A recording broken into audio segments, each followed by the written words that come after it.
como invitados que nos ayudan a fortalecer y robustecer el conocimiento y aportar a todos ustedes como miembros invitados en este primer foro. Con lo que buscamos es precisamente fortalecer e impulsar el desarrollo de las nuevas tendencias en el mercado que permitirán que de alguna forma las organizaciones pudieran fortalecerse y mejorar sus resultados. Para este foro quisiera presentar a nuestro moderador, al doctor Luis Hernández Martínez. Él es licenciado en Periodismo por la Escuela de Periodismo Carlos Septién García, es licenciado en Derecho por la Universidad Valle de México, es maestro con la maestría en Administración con especialidad en Ingeniería Financiera por la Universidad del Valle de México, especialista en Derecho de Amparo por la Universidad Panamericana y especialista en Derecho Procesal Civil y Mercantil de la Universidad Panamericana. También quiero presentar a la licenciada Rocío Cortés de Anda, directora jurídica de UBA. Ella es licenciada en Derecho con un máster en Derecho Corporativo. Su experiencia ingresó a UBA en el año 2014 y tiene más de 20 años de experiencia en consultoría especializada en prevención y auditoría laboral, así como en Derecho Corporativo y creación de nuevos negocios. Ha sido conferencista en diversos foros de recursos humanos a nivel nacional, así como en congresos internacionales. Al ser parte de diversas asociaciones de mujeres, destacando su participación en el Congreso Internacional celebrado en Berlín, Alemania, con una ponencia sobre la mujer y la minería. Un fuerte aplauso para ella, por favor.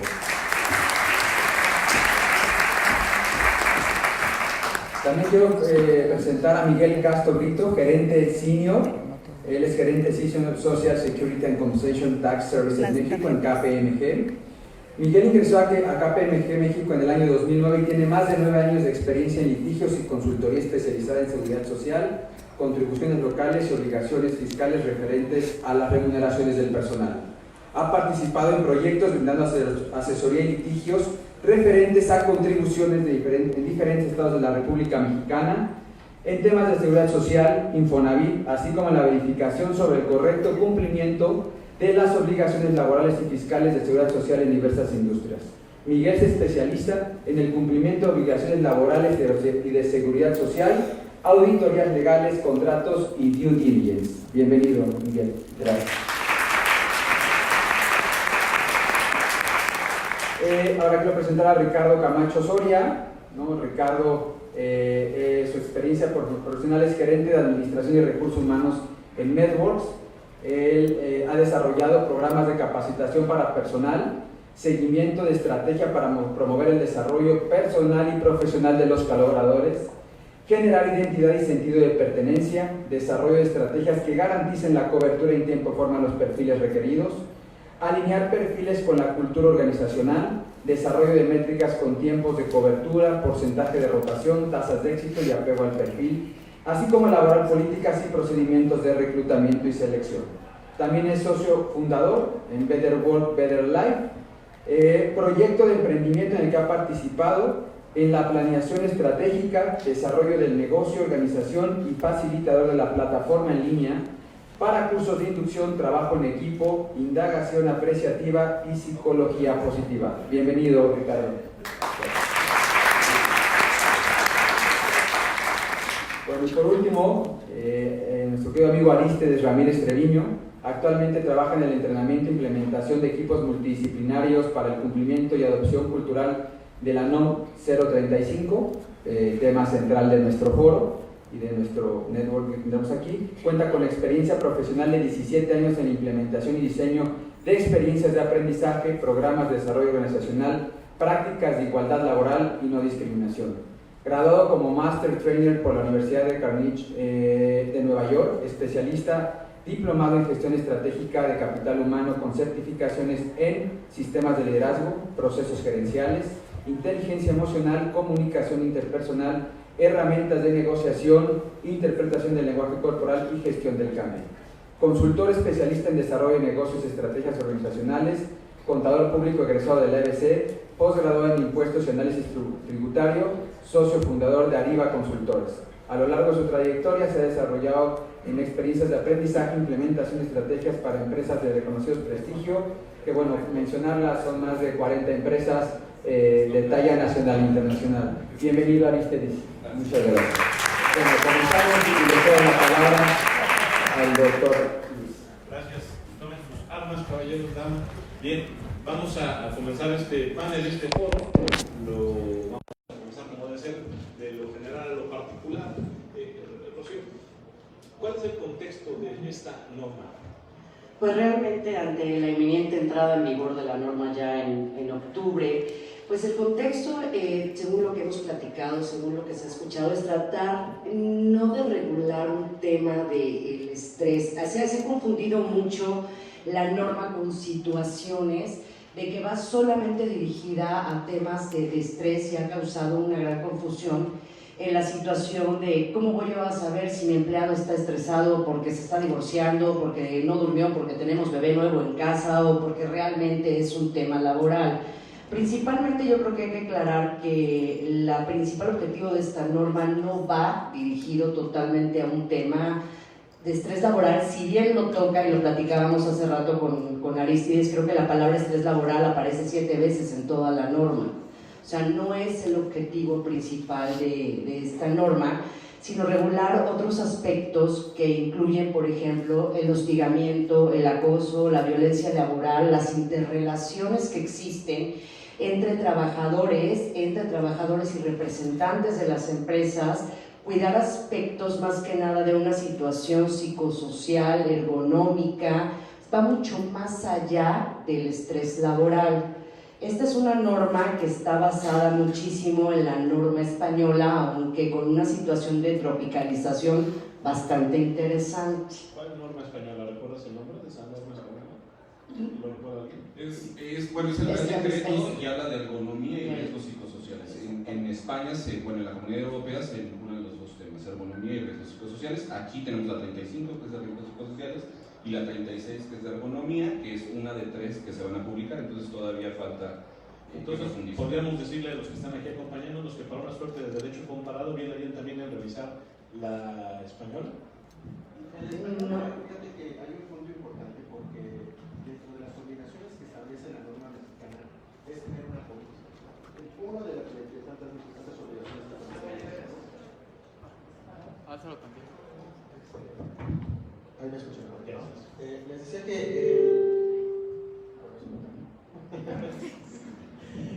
hay que tomar en cuenta la norma mexicana por dos razones, ¿no? El punto de la tropicalización es por uno de los elementos que establece la norma mexicana, es la política de prevención de riesgos psicosociales, ¿no? De los factores de riesgo psicosocial.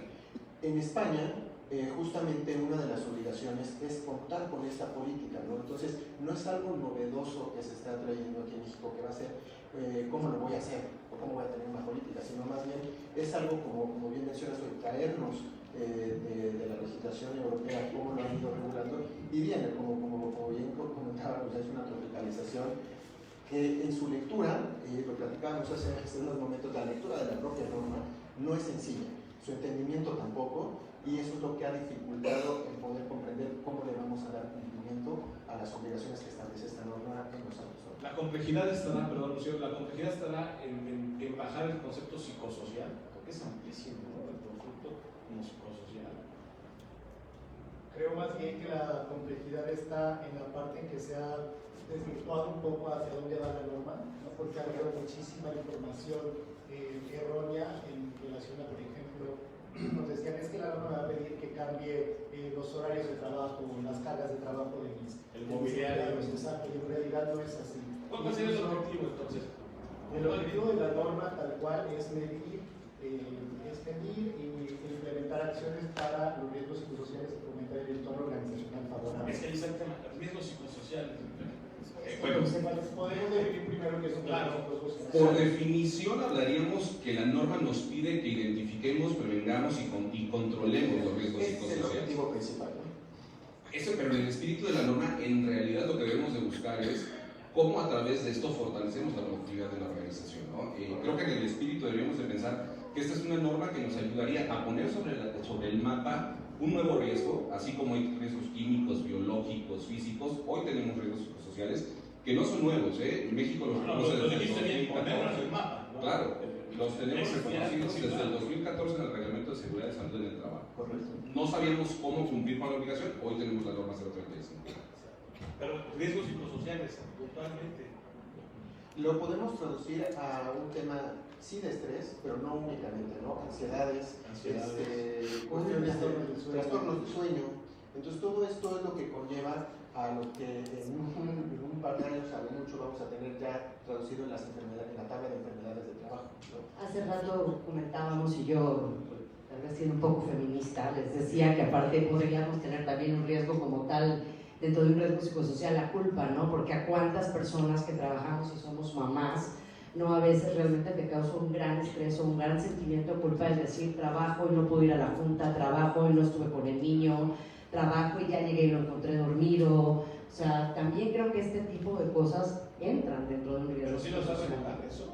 Esto no lo trae como tal, la norma no habla de un tema de género, pero yo les decía es que también es un tema que se debe de considerar, ¿no? Claro, debieran, pero si no está, como abogados que son, digo, si no está, debiera es otra cosa. Exactamente, aquí el tema es que estamos hablando de algo que es multifactorial, ¿no? Y lo platicábamos también hace unos momentos, ¿no? O sea, el por qué multifactorial, porque puede ser una cuestión que aunque no esté en la norma sabemos que es una cuestión de casa, de hogar, pero que se traduce en una afectación que puede llevar a una consecuencia, por ejemplo, de estrés laboral, pero no necesariamente laboral, así lo define o lo está trayendo la norma. Pero el tema multifactorial de saber de dónde proviene lo que va a tener la consecuencia de este estrés laboral, no necesariamente me va a llevar a que me lo considere una enfermedad profesional. Como bien lo mencionabas, aquí como abogados, o eso no es, ¿no? Y si no es, entonces pues, tenemos que ver cómo va a estar debidamente. ¿Por qué me voy a agarrar yo? Porque me aplicas la norma, pero bendito sea Dios, hoy existe, en un estado laico, bendito sea Dios, hoy existe el derecho convencional. O sea, La norma no está por arriba de la ley. De ninguna forma. De ninguna forma, correcto. ¿Debiera preocuparse la empresa mexicana o es una manera más de que algunos consultores van a aprovechar para sacarles dinero? Yo creo que de ambos nos tenemos que preocupar. Primero lo que nos tenemos que preocupar es... Ha habido casos, ¿verdad? Que Total. hay normas, ¿verdad? No quiero citar aquí, Es no, correcto. de que nada más han servido para que los charlatanes de siempre Ya, enciendan el fuego y no se aparece nada y entonces nada más la empresa gastó sus pocos recursos. Y haces negocio de ello. ¿Qué tenemos que tomar en cuenta? ¿Necesitamos fortalecer la productividad? Sí. La norma en su espíritu lo busca. Sabemos que hoy la productividad se ve influida hasta en un 50% por nuestro clima laboral. Para efectos de la norma no hablamos de clima laboral, hablamos de entorno organizacional favorable. Ahora, ¿cuál es el factor que impacta en mayor medida en ese entorno organizacional? El liderazgo. O sea, el liderazgo nos pega en un 30% en el clima laboral. Sí, un mal líder que echa a perder. jefes, Es correcto, el 73% de los trabajadores que renuncian más al jefe que al trabajo.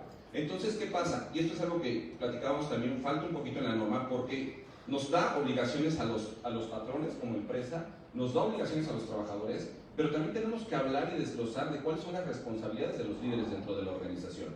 Porque si un mal liderazgo, un maltrato, una violencia, que tristemente en México 1 de cada 3 mexicanos normaliza la violencia como una condición efectiva para no nada más en el mujeres. trabajo, digo, una mujer es molestada en la calle ya también se ha normalizado. El tema estructural mexicano terrible.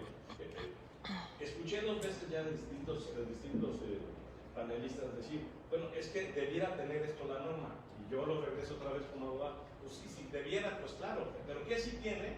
¿Y qué es lo que realmente le va a afectar al empleador, al trabajador, al patrón? Bueno, que haciendo una pausa se debiera, puede ser que pueda caber en la norma, al hablar la norma en general de la relación que existe o afecta trabajo, familia. Ahí cabe todo lo que se te ocurre. ¿Y la norma lo regula? La norma establece la relación o la afectación que existe entre trabajo, familia. Entonces ahí te puede caber absolutamente todo lo que se te ocurra, porque a cada quien le afecta de manera diferente. Hijos nuevos, divorcio, temas de mamás trabajadoras, o sea, ahí puede caber porque las relaciones familiares son únicas como cada familia. Y si me permites retomar el tema de, oye, me debo de preocupar, las empresas deben de preocupar. O sea, yo creo porque que el 23 ya el 23 de octubre tenemos que cumplir ya con ciertas obligaciones, ¿no? Pero aquí antes de hablar de una preocupación, a mí me gustaría más hablar de una ocupación. Me debo de ocupar de cumplir la norma, unas características. Menos de un mes. O sea, también muy mexicanos y apenas se vas a ocupar, ¿no? La tenemos desde el año pasado. Bueno, exacto, ¿cuándo se publicó? El 23 y ahorita se van a ocupar apenas contigo, ¿verdad? No, me refiero a ocuparnos, a saber qué es lo que tenemos que hacer. No me debo de preocupar, me debo de ocupar en hacer cosas para cumplir la norma. Y no nada más un cumplimiento regulatorio, que es lo que está estábamos Un platicando, checklist ¿no? famoso. Un checklist famoso que, como mencionabas, digo, yo no voy a tomar la palabra, la tomo de los charlatanes, ¿no? Sí, sí, Oye, claro. te hago un checklist y te digo qué tienes y qué no tienes y por eso te cobro. Porque luego hay que meter, ¿no? ¿Quién realmente va a certificar al que certifica? ¿No? O al que se está dejando Y no, certificar. ahí hay Es un gran vacío que no tenemos es todavía. necesario la pasión del vacío. Bienvenidos a la magia. México está lleno de vacíos de quién certifica a quién siempre. Bueno, somos un país de leyendas urbanas, Sí, ¿no? claro. Entonces, ¿para qué queremos que la NOM 035 deje de ser una leyenda urbana? De todos modos, trajimos un material. Lo tienen, se los ¿Ya lo entregaron. tienen todos? No, Por ejemplo, para que nos ayudan a entregárselo. Esta es una tablita de las obligaciones, porque hay estas dos caras de la norma 035. La parte de cumplimiento, cuáles son las obligaciones normativas que tenemos, y la parte de implementación, qué necesito hacer como organización para que esto funcione. Porque esto lo puedo hacer de una manera muy fácil, y ahí es donde viene mucho la charlatanería de creemos que la norma es establecer una política de prevención de riesgos psicosociales y levantar unos cuestionarios. Va muchísimo más allá. Crear la cultura, el entorno organizacional. Generar un proceso de transformación cultural que verdaderamente impacte en la productividad y que además tiene, de cara a este Congreso de Capital Humano, tiene una lista muy interesante. ¿Por qué? Porque hoy día pone en el plano estratégico a las áreas de capital humano.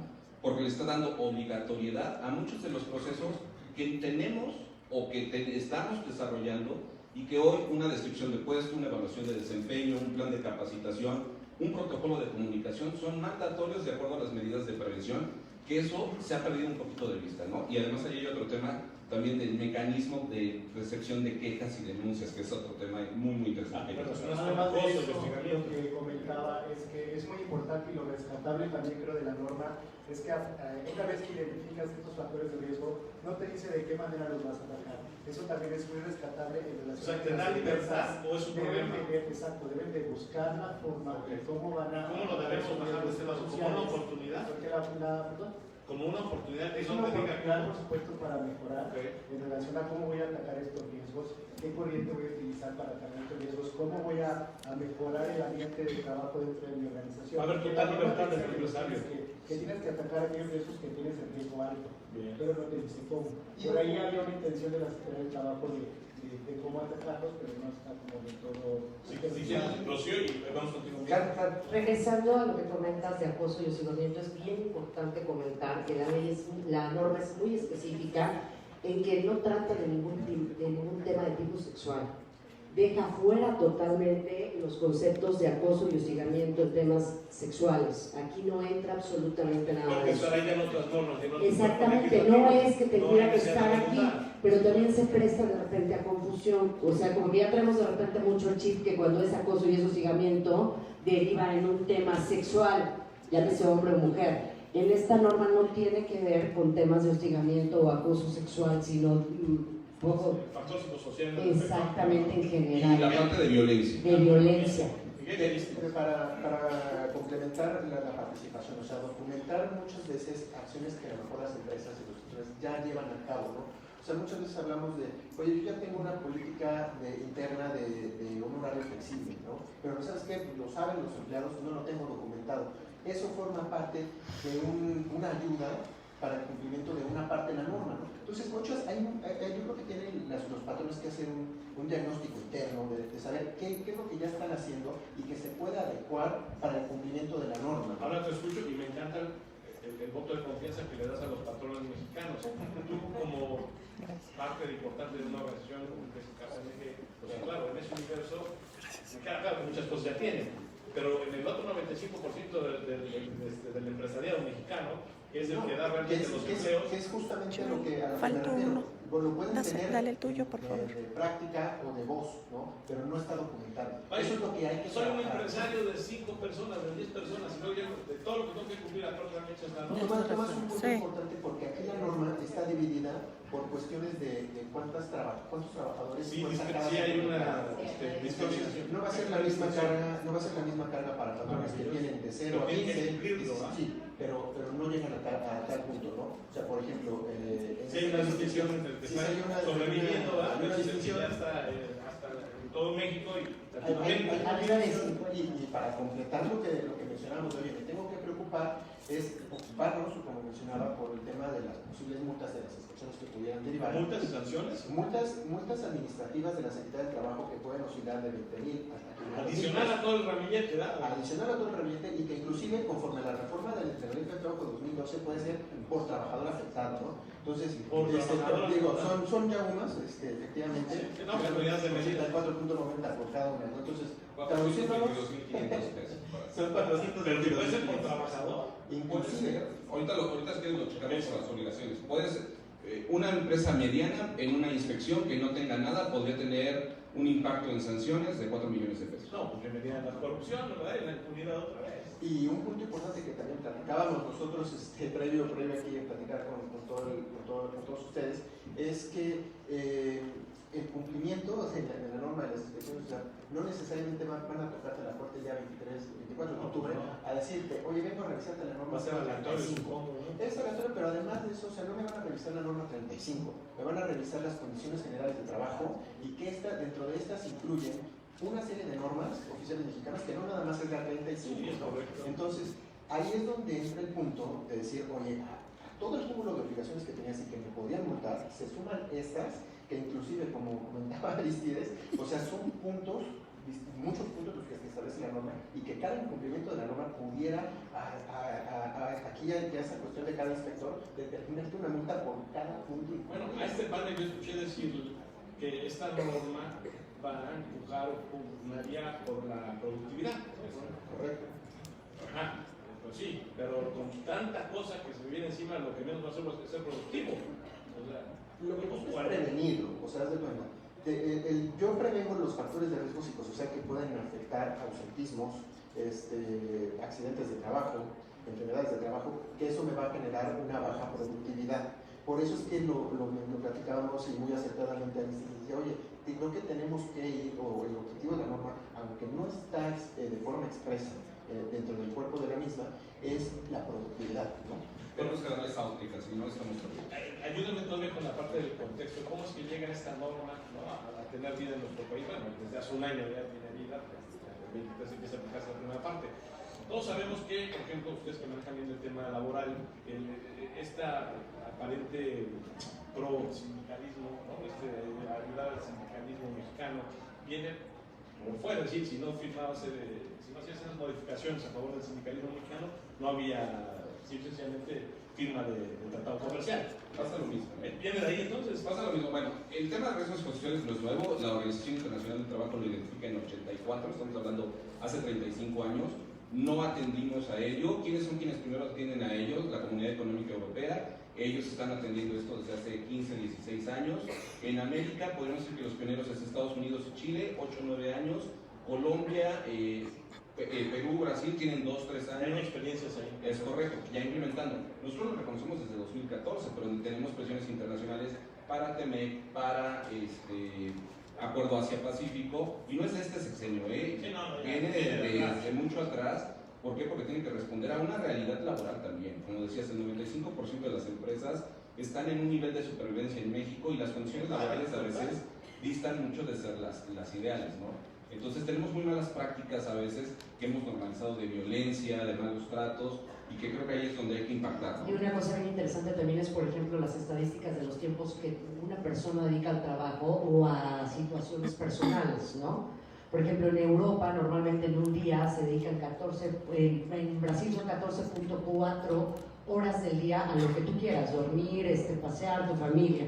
En Europa son casi 17 horas al día y en México tenemos 11.6 horas al día dedicadas a tu situación personal.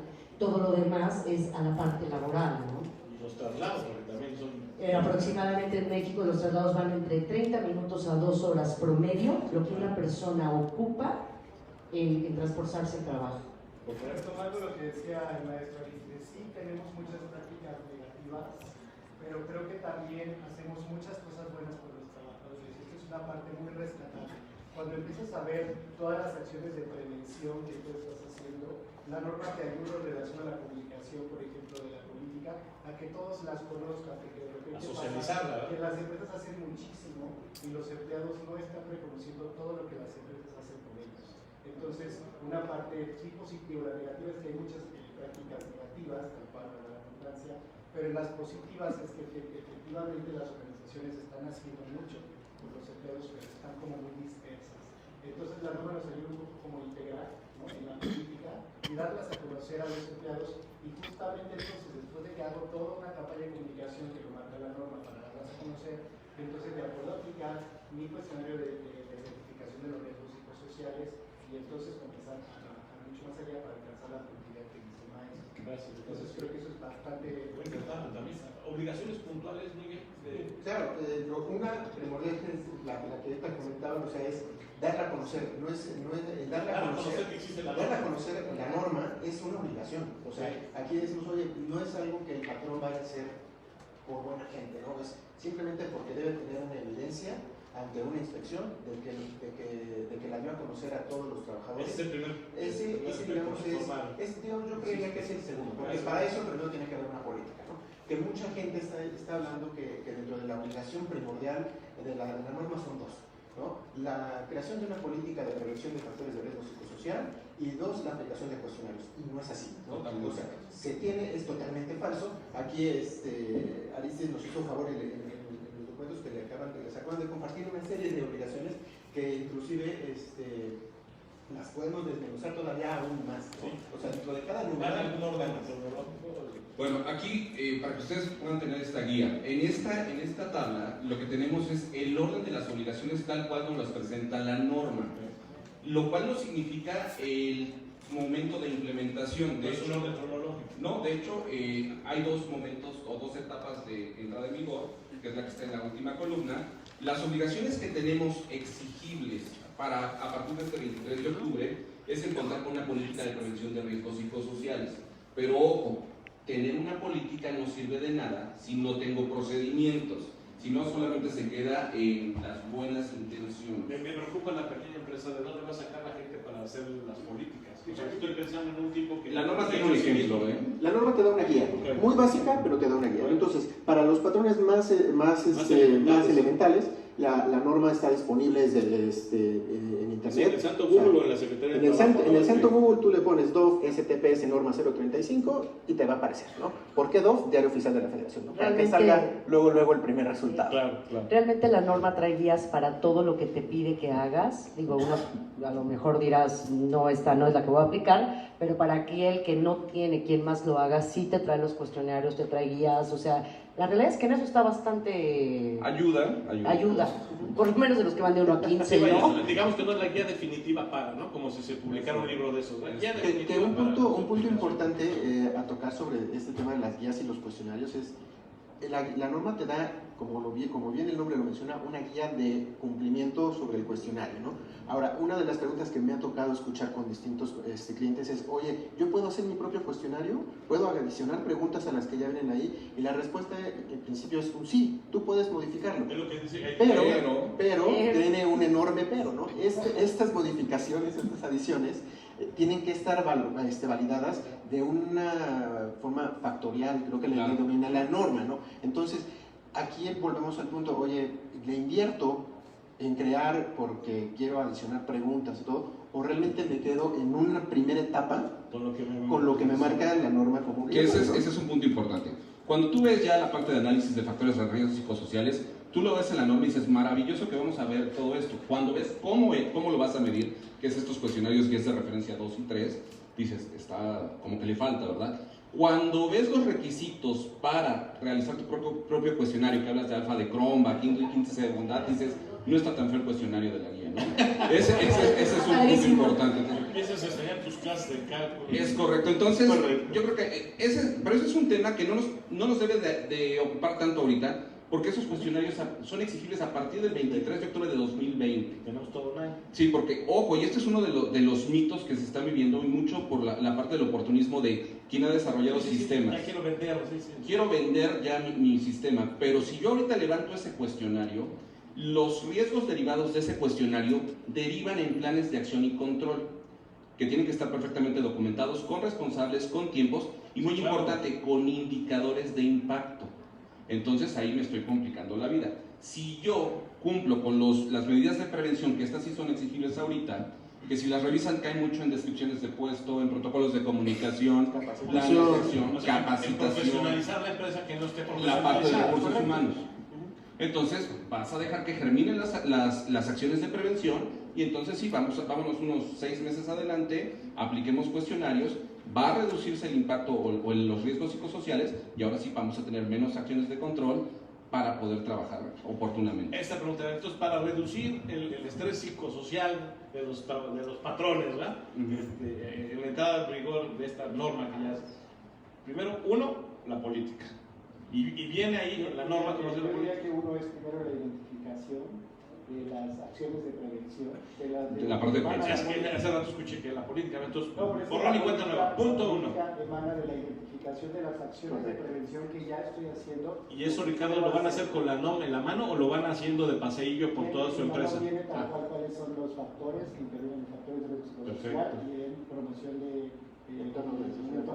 Empezamos con eso, empiezan a hacer esa identificación. Puedo empezar a generar mi política, que es como dice el maestro, que debe haber procedimientos. Luego viene una política, pero que debe estar sostenida en procedimientos. Claro, que eso va a ser cómo están articuladas tus medidas de prevención, cómo funciona tu programa de evaluación de desempeño, de retroalimentación. Eso es algo muy importante. Ahora, dentro de las medidas de prevención, y creo que no debemos de dejarlo de lado, se basan en 4 cosas, 3 cosas y una muy importante. Planes de capacitación, Sí.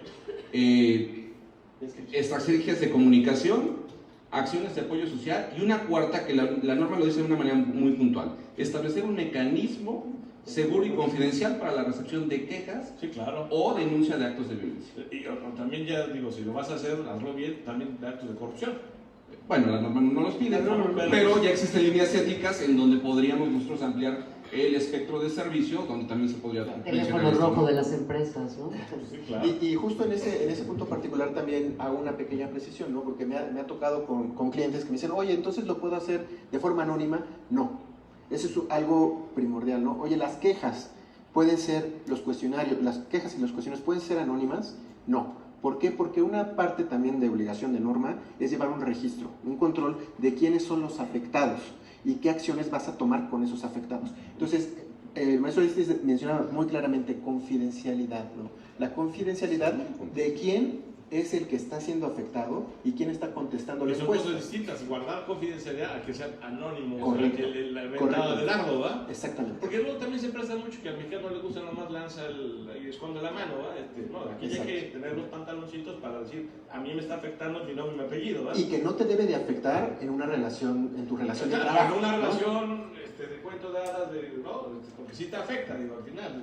También es importante este punto buscar cómo vas a garantizar la confidencialidad de lo que la gente Claro. te va a poner en la Porque mesa. varias personas van a saber el nombre y Claro, apellido y claro, cargo, pues, y cómo te esa gente. afectó lo que pasó, lo que viste, lo que viviste, porque mucha gente lo que hace es que se calla. O sea, prefiere no decir nada al pensar que puede ser expuesto de cierta manera ante los trabajadores de la empresa, ante los jefes, o que se le puede juzgar como una persona que ya no tiene capacidad tal vez para tener un puesto mayor o para ocupar otro cargo, porque van a pensar que ya trae un tema, ¿no? Es que eso es añejísimo y además está en otros ámbitos. Me Too, por ejemplo, hay mujeres que años se Se callaron. fue al exceso, ante ese pero mismo- cayó en el exceso. Claro, bueno. Ahora, y hay que tener cuidado con algo. Los riesgos psicosociales es un riesgo más, así como hay riesgos físicos, químicos, biológicos, es un riesgo más. Derivado de estos riesgos psicosociales, podría haber acontecimientos traumáticos severos, como que alguien sufra un accidente, un robo, un secuestro, una amenaza producto del trabajo. Ahí el patrón tiene la obligación de canalizar al trabajador a una valoración médica Pero o psicológica. La misma ley de trabajo ya trae algunas prevenciones. Es correcto. Ahora, aquí muchos patrones ahorita lo que nos están diciendo es, oye, ¿le tengo que pagar el tratamiento? ¿Le tengo que pagar la consulta? No. Tienes que canalizarlo y guardar un registro de las personas que has canalizado. Pero aquí hay que tener mucho cuidado. Dentro de un par de años, 2022, se actualiza la tabla de enfermedades para el Seguro Social. Entonces, estos riesgos psicosociales, ya va a haber incapacidades y van a empezar a incrementar nuestro índice de factor de riesgo. Y eso va a costar dinero a las organizaciones. Y otra vez la misma historia, esa película ya la he visto 30 años, 50 años. Es correcto. Y este factor toma mucha relevancia porque entonces ya no me voy a un tema de cumplimiento regulatorio y una posible multa por parte de la Secretaría del Trabajo. Aquí ya impacta de forma directa en carácter fiscal Claro. a los patrones en carácter fiscal de contribuciones Del lado del de IMSS, seguridad social, correcto. del lado del IMSS. La prima de grado de riesgo, que son las cuotas más caras que paga el patrón en materia de seguridad social, ¿no? Y entonces aquí entra un punto primordial y muy importante en lo que muchos asesores lo han dejado atrás, ¿no? Y que no se debe dejar, que es el tema de la afectación en seguro social. ¿Cómo me va a servir todo el cumplimiento de la norma en poder defender eventualmente el que no existe una enfermedad profesional derivada de un factor de riesgo psicosocial? Y te pongo un ejemplo, ¿no? Actualmente ya me ha tocado ver a mí ST4, que para los que no conozcan el ST4 son formatos que emite el Seguro Social. En este caso el ST4 es por una invalidez. La invalidez, esta incapacidad por invalidez no proviene del riesgo de trabajo, sino de una enfermedad general, pero ya viene ahí en descripción del trabajo, del antecedente, a qué se dedica, y ya están poniendo ahí expuesto a factores de riesgo psicosocial y ergonómicos. Eso ya nos lleva a un camino de hay que tener cuidado en cómo vamos Todavía a estar no te lo llenando. cobro, pero ya lo tengo en la mira. Y ya lo tengo en la mira, ¿no? Oye, fue un dictamen de invalidez, pero entonces a lo mejor me voy a regresar yo malamente Seguro Social. Vamos a investigar a este patrón a ver si tiene un tema en su futuro ergonómico, cuando entre en vigor el tema ergonómico y ya los factores de riesgo psicosociales. Hablando de futuro, se los pongo sobre la mesa a su futuro. También está el tema de que ya prácticamente está aprobado que los asesores fiscales tienen que dar aviso a la autoridad si detectan alguna anomalía.